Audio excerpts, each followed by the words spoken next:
This presentation is brought to you by Brain Core Therapy. So let's discuss what causes ADHD.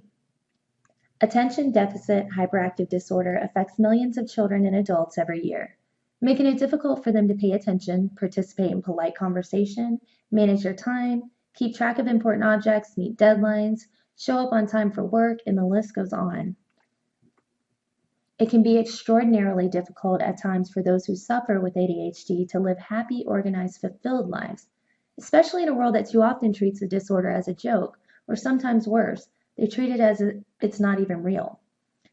ADHD is very real, but its origin is one of the great mysteries of modern medicine. Scientists aren't exactly sure what causes ADHD, but they're not completely in the dark either. Here are some of the possibilities. Genetics would probably be the most likely culprit for what causes ADHD. It's likely that people have suffered from the disorder since the advent of the human race, but have done so silently and with varying degrees of success. One theory states that ADHD was once an advantageous gene mutation that causes restlessness, a holdover from the days when human beings were nomadic hunter-gatherers and needed to cover long distances and constantly look for new places to settle and explore. In today's sedentary, repetitive, information-heavy lifestyle, ADHD has unfortunately become a distinct disadvantage. There is some evidence to suggest that environmental damage could be what causes ADHD in some portions of the population.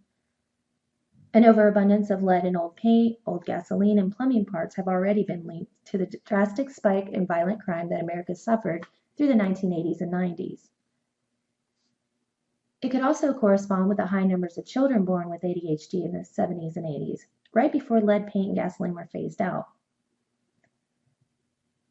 People with ADHD are not, however, more violent than those without, so please don't misunderstand that. A woman who smokes and drinks while pregnant may also increase a fetus's likelihood of developing ADHD.